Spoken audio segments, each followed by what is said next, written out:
Fala, nação rubro-negra! O Flamengo deu show no Maracanã, aplicou 7-1 no Sampaio Corrêa, garantiu vaga nas quartas do Carioca. Mas calma, porque o mais importante não foi só o placar elástico. Felipe Luiz analisa a evolução do Flamengo, elogia o Botafogo e pede paciência com Paquetá. Depois do jogo, Felipe Luiz abriu o jogo, falou de evolução, pediu paciência com Paquetá, elogiou o Botafogo e mandou um recado claro: o Flamengo está se reencontrando.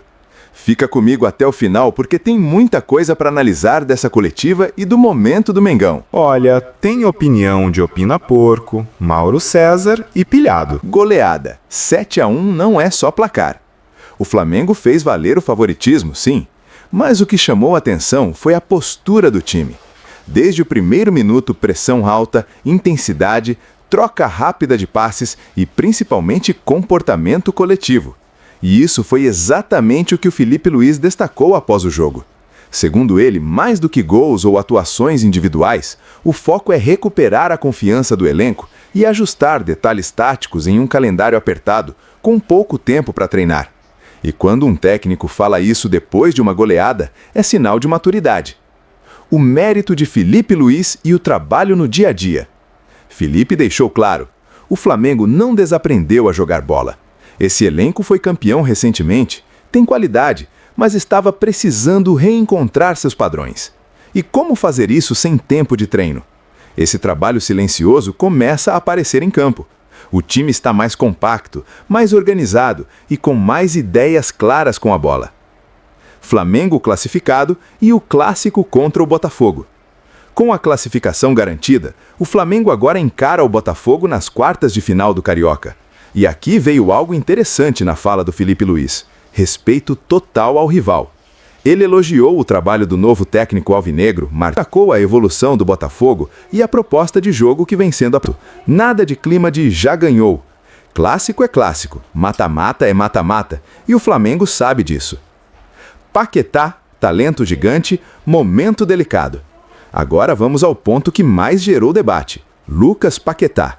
Reforço mais caro da história do clube, camisa pesada, expectativa absurda. E Felipe Luiz foi muito lúcido aqui. Paquetá fez apenas seu terceiro jogo desde o retorno. Está retomando o ritmo, se adaptando novamente ao futebol brasileiro, ao gramado, aos companheiros. Segundo Felipe, existe uma carga emocional enorme nesse início. O desejo de resolver tudo rápido pode acabar atrapalhando. E isso é normal. O treinador reforçou que o trabalho é fazer Paquetá jogar com leveza, com naturalidade, como sempre jogou. Mercado da bola e defesa do elenco. Outro ponto da coletiva: mercado da bola. Felipe foi direto. Contratações são responsabilidade da diretoria. O papel dele é fazer quem está aqui render. Ele também defendeu jogadores que já sofreram críticas, como Everton Araújo, pedindo paciência e reforçando que evolução faz parte do processo. Recado claro: queimar jogador agora não ajuda em nada. Pedro, Brasileirão e preocupação fora de campo. Felipe celebrou o primeiro gol do Pedro na temporada, destacando como isso é importante para um atacante recuperar confiança e sensações dentro da área. Falou também sobre o próximo desafio no Brasileirão contra o Vitória no Barradão, lembrando que não existe jogo fácil em competição nacional. E mostrou humanidade ao comentar o episódio da convulsão do jogador Alexandre, do Sampaio Corrêa, desejando pronta recuperação. O Flamengo vira a chave, segue focado e mostra sinais claros de evolução. Não é só o placar, é o processo. Com Felipe Luiz, o time vai ajustando peças, recuperando confiança e criando uma base sólida para a temporada. Agora é clássico contra o Botafogo, Brasileirão batendo na porta e um elenco que começa a responder. Se você confia nesse trabalho, deixa o like. Apresentada, comenta aí: Paquetá vai explodir quando? E se inscreve no canal. Olha a opinião de Opina Porco, Mauro César e Pilhado. Compromisso da noite, que também judiaram do pessoal. Vamos lá, porque o jogo do Flamengo, quer ver que hora que começou o jogo do Flamengo? Jogo do Flamengo, um sábado à noite, ele começou 21 horas, irmão. Ele começou às 21 horas, num sábado à noite. É judiado o torcedor também, hein? É assim, querer rebentar o sábado do torcedor. Ah, você tá planejando alguma coisa? Não. Deixa eu colocar um jogo que é importante, porque foi um jogo importante para os flamenguistas, embora o estádio não estava cheio, mas era um jogo importante porque tinha toda aquela parada de quadrangular de rebaixamento e tal, e tinha também a possibilidade do Flamengo se classificar. E foi isso que aconteceu, mano. Foi isso que aconteceu. O Flamengo enfiou uma goleada de 7-1 em cima do Sampaio Corrêa, dominou o jogo inteiro e garantiu a classificação, velho. Então os caras não vai disputar quadrangular do rebaixamento, não. Os caras garantiram a classificação e continuam aí no Campeonato Carioca. E digo pra vocês uma coisa. Essa é aquela vitória. Ah, o time tecnicamente é muito inferior. Ok, mas é uma vitória que dá confiança. Lembra que eu falei pra vocês da vitória do Palmeiras sobre o Vitória, de 5-1? Que é uma vitória para oxigenar, para trazer aquela boa atmosfera? É isso. Jogos desse tipo aqui, eles servem para isso, né? Porque traz a classificação, os caras continuam, não tem nada de disputar quadrangular de rebaixamento, faz aquele 7-1 e oxigena a equipe. Você já viu ali, né, uma troca de passes entre o Paquetá, Samuel Lino, você já viu o Pedro ali dentro da área fazendo aquela jogada clássica que ele faz fazendo gol. Então é aquele jogo que ele serve ali para tirar às vezes o time daquela preguiça, sabe assim, nossa, parece que as coisas não estão dando certo e tal. Então talvez agora sirva para deslanchar, desencanta. E eu espero que o Palmeiras desencante hoje também, depois da goleada sobre o Vitória. Então o Flamengo foi classificado, aconteceu uma coisa muito chata aos 8 minutos de jogo, lá com o jogador Alexandre do Sampaio Corrêa, ó, tá até com a matéria aberta aqui, ó.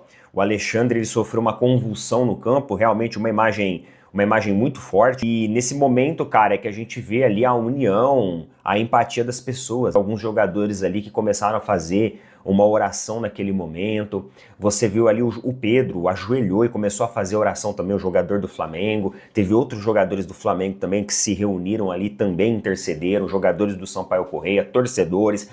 Então é aquele momento que, assim, tem que tirar a rivalidade pro lado. É um momento ali de união, de empatia, de apreensão também, enquanto a ambulância entrava. Os médicos ali, tanto do Flamengo quanto do Sampaio Corrêa, uniram forças ali para prestar as primeiras assistências. A informação que a gente tem é que ele foi para o hospital, ele teve uma nova convulsão, lamentavelmente, no hospital, mas agora, no momento, está num quadro estável, pelo menos é a última atualização que a gente tem na madrugada, está aguardando aí para fazer alguns exames de imagem e também exame de sangue para investigar as causas. Ele teve uma segunda convulsão, sim, logo depois que chegou, mas também estabilizou. O Marcos Leonardo, jogador que no ano passado São Paulo tentou contratar por empréstimo, na ocasião demonstrou interesse em vestir a camisa do São Paulo, né?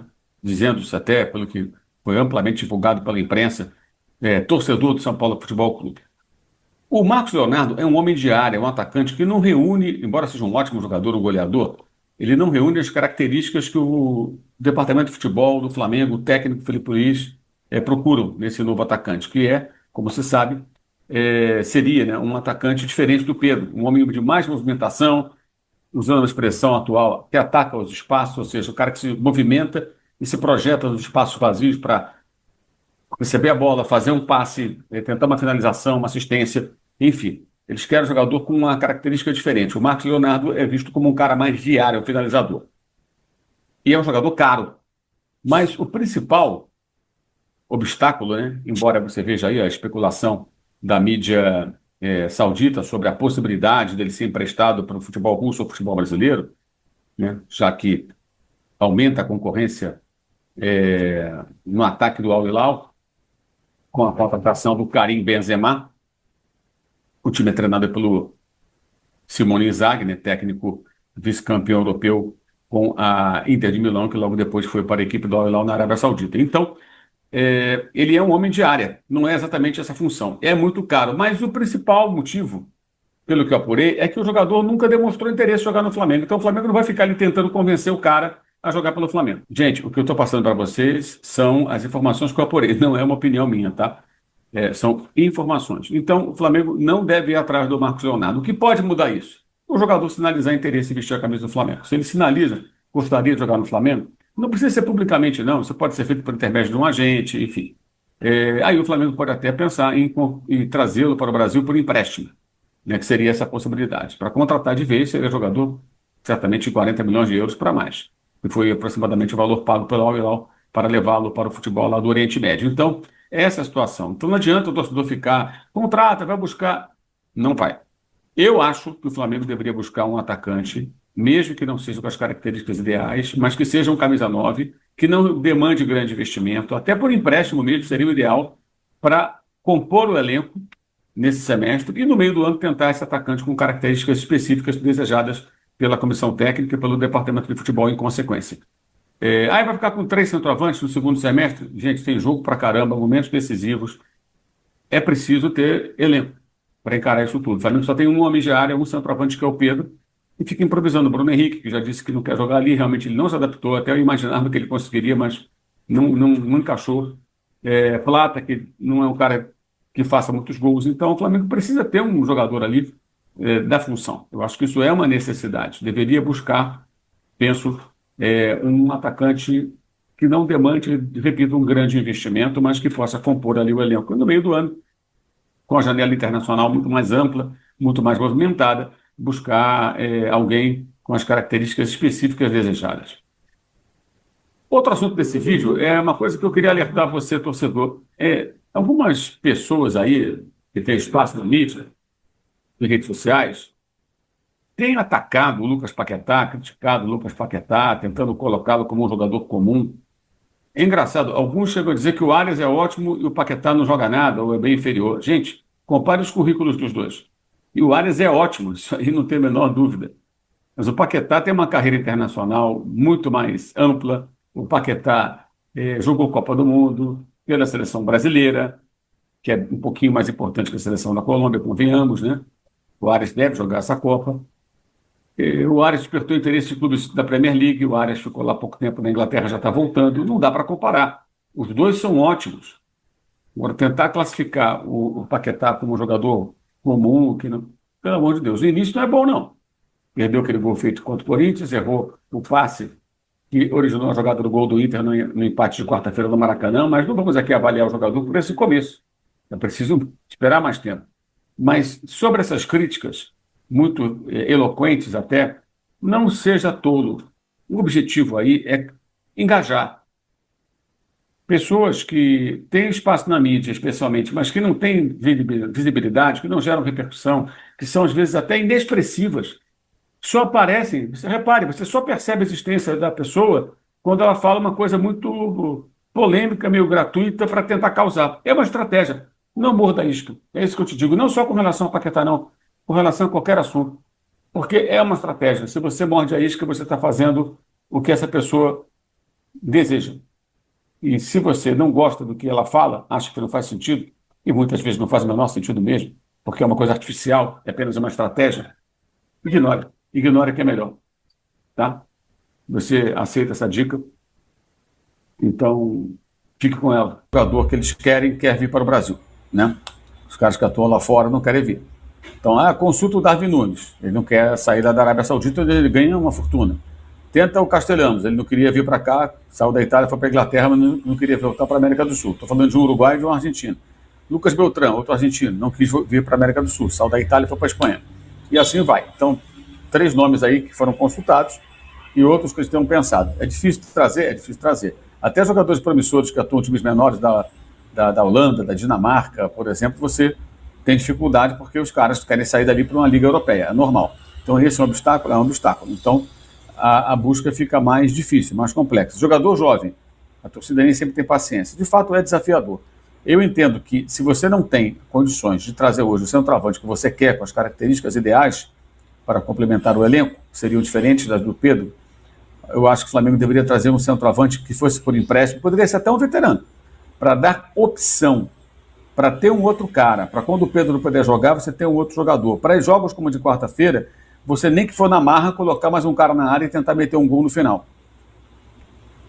O cara que viria para saber que não vai ser titular, vai complementar o elenco. O que não dá é assim, é Plata, é Bruno Henrique, que já falou que não quer jogar ali, que não sabe jogar ali, que não deu certo ali. Então é Pedro, bem ou mal, e improvisação. Acho que daria para ter um jogador que não fosse um grande investimento, mas que daria opção no elenco. Mas aí vem uma outra questão que de fato faz sentido. O técnico escalaria esse jogador? Ele não escalava o Juninho, que foi um jogador que ele quis, e que em tese teria as características de atacar o espaço, de movimentação. Ele não escalava. Imagina se o clube, independentemente do técnico querer ou não, trouxer um outro centroavante mais homem de área. Por exemplo, Carlos Vinícius do Grêmio está fazendo muitos gols. Ele jogaria no time do Felipe Luiz, se o Flamengo tivesse contratado antes do Grêmio? Difícil dizer, né? Talvez não. Talvez não. Talvez sim. Eu, sinceramente, tenho dúvidas. Então, existe essa questão também. E acho que aí o Felipe deveria ser mais flexível. De novo, entendo que ele queira que jogue de determinada maneira, mas não dá para ser do jeito que você quer o tempo todo. E entra não ter ninguém e ter um centroavante, podia ser até um veterano, mas que entre em alguns jogos, colabore, faça um pivô, meta um gol de cabeça, ajude o time, tente marcar a saída de bola dentro do que ele puder, mas que colabore é melhor do que não ter nada. Porque o que acontece? Acaba jogando Bruno Henrique de centroavante, no rende faz poucos gols. Plata de centroavante, no rende não faz gols. Então executa um trabalho sem bola, mas não tem número. Isso é complicado. É um cobertor curto, especificamente falando desse tema. Para essa posição. Como o Mauro pontuou, e eu concordo, por exemplo, o Bruno Henrique. Bruno Henrique está assumindo essa função, mas o Bruno Henrique está perdido. Bruno Henrique está totalmente torto, não sabe jogar de costas, acaba passando muito tempo ali só observando a bola girar de um lado para o outro sem tocar nela e tal. Então, assim, não é uma posição confortável para o Bruno Henrique. Talvez ele poderia ser utilizado em outra posição, não sei se ainda como ponta, se ele ainda tem essa explosão para isso, ou como um segundo atacante, mas essa posição de 9, revezando com o Pedro, de fato, eu acho que está prejudicando os dois, prejudica o jogador, prejudica o Felipe Luiz também. E aí, quando ele bota Plata, por exemplo, também é um outro jogador que não consegue muito fazer a função. Então, pelo fato de você só ter o Pedro, que para mim é o melhor camisa 9, é complicado. Então, para isso, o Flamengo precisaria de um outro jogador para aumentar essa competitividade, para dar alternativas. Mas como o Mauro acabou de abordar, e é informação, né? O Flamengo está buscando um atacante com determinadas características. Pode ser o melhor jogador, pode ser a melhor oportunidade. Se não se encaixar nesse contexto, o Flamengo não vai atrás. E é nessas horas que o torcedor acaba questionando, inclusive, alguns nomes citados aí durante o mercado, né? Alguns falando sobre o Marcos Leonardo e tal, mas assim, se não se encaixar no que o Flamengo está procurando, o Flamengo não vai atrás. E aí, Mauro, diante dessa questão, o André daqui a pouquinho está de volta também para ele explanar sobre esse tópico do ataque do Flamengo. O que o Felipe Luiz poderia fazer, já que ele está alternando com o Pedro?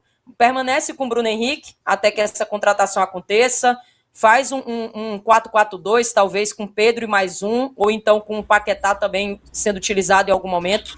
Quais as alternativas possíveis que o Felipe Luiz pode colocar em campo até que essa contratação aconteça? Com o Pedro jogando, ou como ele fez ano passado, sem o Pedro, desde que funcione. A questão é que nenhum formato está funcionando. O time principal do Flamengo não tem peso nenhum. Só que nessa situação, eu acho muito importante uma goleada do Flamengo para que motive esse time novamente. O Flamengo, nessa temporada, tá um time apático, tá um time displicente, tá um time que tá muito mal num momento muito importante, que é o começo do Campeonato Brasileiro. Então que essa goleada contra o fraquíssimo Sampaio Corrêa só sirva para motivar os jogadores do Flamengo, para dar confiança de novo e dar tesão para esse time do Flamengo, que tá tão apático nesse começo de temporada. Então, a única importância desse resultado, claro, é evitar um rebaixamento no Campeonato Carioca. Que o Flamengo tira a onda com os rivais de ser incaível, que nunca caiu em situação nenhuma, nem no Brasileiro, nem no Carioca. Mas também, principalmente, para o Flamengo acordar, para motivar esses jogadores, para o Flamengo começar a jogar alguma coisa nos jogos que interessam. Principalmente o Campeonato Brasileiro, que o Flamengo começa muito mal, e isso pode custar caro mais pro final da competição. Então, importância desse jogo, dá fim aí a chance de rebaixamento e, claro, ver se o Flamengo acorda, se toma vergonha e começa a jogar perto do que jogou na temporada passada. De hoje também dá ali uma certa confiança para o time, porque vinha sendo bastante criticado. Hoje, uma escalação diferente, como nós citamos aqui, jogadores que foram poupados, né, os titulares, né, Arrascaeta, Léo Ortiz, tivemos também o próprio Varela, Arrascaeta, Léo Ortiz, Varela, que ficaram fora, o Eric Pulgar no banco, Alexandro, no banco de reservas, não dá para dizer se o Cebolinha é um titular, mas foi titular, né, o Luiz Araújo também tá no DM, né? Exato, Jorginho fora, enfim, foi um Flamengo bem diferente, mas ainda assim muito forte, que vence, e com todo mundo marcando, né, Samuel Lino dando assistência, marcando gol, Pedro 2 vezes, aí Douglas Teres, teve gol de pênalti do Bruno Henrique, com bola rolando também do Bruno Henrique, enfim, foi um Flamengo que faz essa goleada e ajuda a levantar essa moral. Era um time que estava sendo bastante criticado pelas partidas ruins. Eram 4 jogos sem vencer, Zé. Não, sem dúvida alguma. O Pedro fez 2 gols, né? Os 2 primeiros gols na vitória no Maracanã. Atacante vive disso mesmo, precisa fazer gol, né? Precisa levantar o moral. E ele fez 2 gols, ajuda muito. O Bruno Henrique entrou, fez mais 2 também. Foi um jogo muito fácil, né? Mas o Flamengo interrompe aquela sequência de derrota, né? Começo de temporada, nada melhor do que você ter um jogo mais fácil pela frente, né? Para que você apare arestas, diminua a desconfiança do torcedor. Queira ou não queira, há muita pressão. O torcedor não quer saber se os caras estão fora de forma, com problema físico, se o treinador não teve tempo de encaixar o sistema de jogo, seja defensivo, seja ofensivo, essa coisa toda, né? O torcedor quer resultado, né? E ele vinha de uma sequência de maus resultados, era uma derrota depois da outra, né? E mesmo que seja contra um adversário bem frágil, bem fraco, ele foi lá e meteu 7 gols, fez 7-1, faz uma goleada, fica tudo bem, fica tudo em casa. O atacante precisava fazer gol, faz gol, enfim, e isso é importante, né? Provavelmente na rodada do meio de semana, o jogo contra o Vitória na próxima terça-feira, os jogadores já entrarão mais leve, né? Para fazer esse jogo, mais concentrados, enfim. Ganhar não importa em que circunstâncias, de quem sempre faz bem, principalmente. E o Felipe Luiz, ele depois da última partida, ele comentou muito isso, né? Em relação a essa questão emocional mesmo do time, ao lado anímico também dos jogadores. Apesar de ser um time que ganhou Libertadores e Brasileiro do ano passado, o time sentiu esse começo de ano ruim, esse começo de ano com maus resultados, derrota para o Fluminense, a derrota para o Corinthians, o empate contra o Internacional, foram resultados que estavam pesando muito nesse lado anímico do time do Flamengo, e essa vitória aí pode trazer esse alívio, né? Pode facilitar o trabalho do Felipe Luiz para o próximo jogo. Tivemos o Lucas Paquetá atuando como um segundo volante, né? O primeiro tempo do Paquetá foi muito bem, né? E agora estamos revendo aqui os melhores momentos do jogo e tal.